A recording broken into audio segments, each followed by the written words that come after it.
Annyeong Beshies! We are here in the Likhang Habi Market Fair 2025. Dito yan sa One Space Ayala 5th floor. Pero bago ang kaganapan for this event, ipapakilala ko muna ang aming napakagandang boss, si Miss Q. Hindi lang yan maganda, sobrang bait pa niyan. Sa sobrang bait, nagpa-Starbucks pa nga. Iba talaga si Madam, single yan, ready to mingle, paki na lang, pakimay na. Pero ang unang requirement, kailangan INC ka.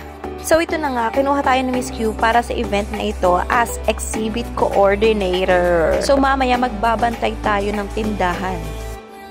At ito yung ID namin as exhibit coordinator. Pero bago magsimula ang duty natin, syempre umikot muna tayo dito sa market fair na ito. Ay, ang ganda pa dyan siya, Leia. Ano yan? Sobrang dami nyo nga mabibili dito na mga gawang Pinoy. Ganda. When you share your blessings, talagang papasok.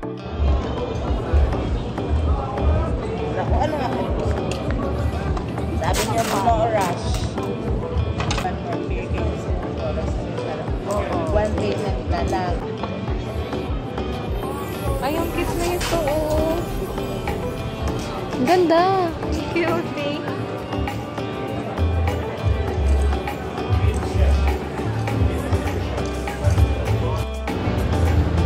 And these are all locally made. Talagang proudly Pinoy.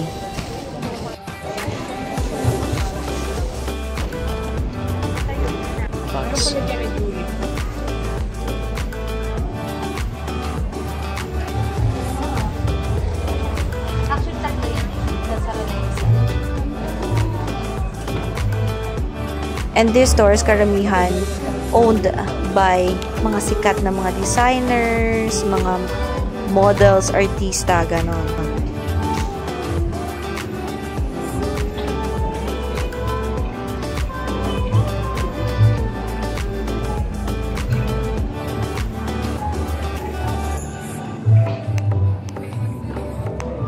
Ito mga kwentas friend, oh. Tumabi ka dyan!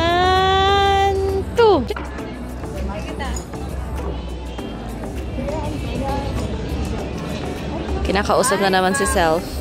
Ganda, oh. Parang hindi mo nakala. Ganda mo dyan, friend.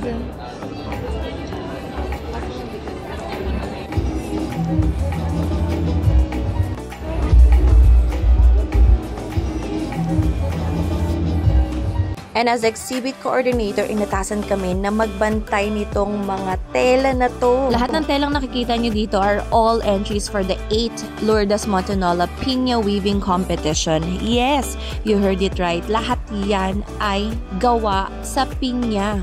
Hand-woven, locally made.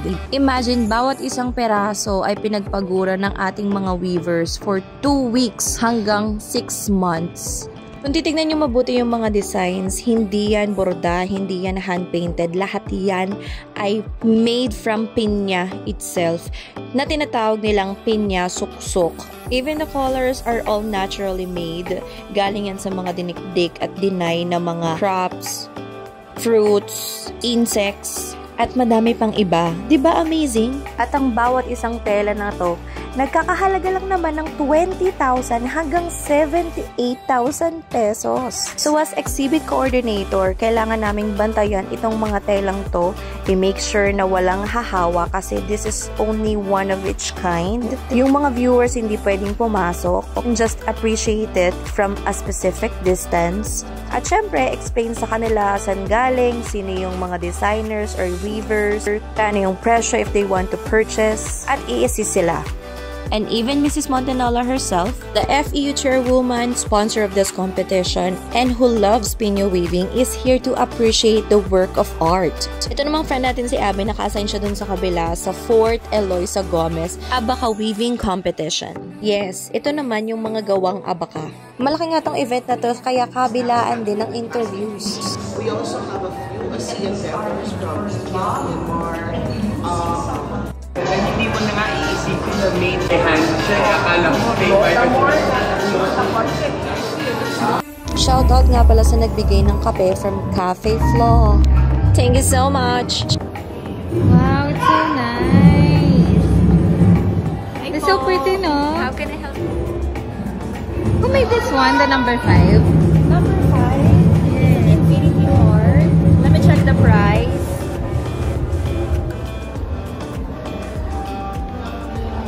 Are they all from Aklan ba? Yes, these are all made of piña. Ang galing ano? Yes, of course.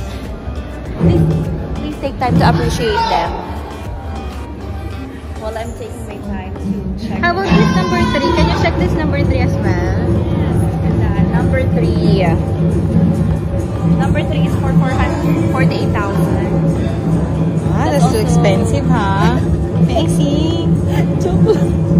Sa sobrang bongga nga ng event na to, yung mga kausap namin sa exhibit na to, puro mga fashion designer, mga kilalang personalidad sa larangan ng textile. At praktisado ang pagiging Englishera namin.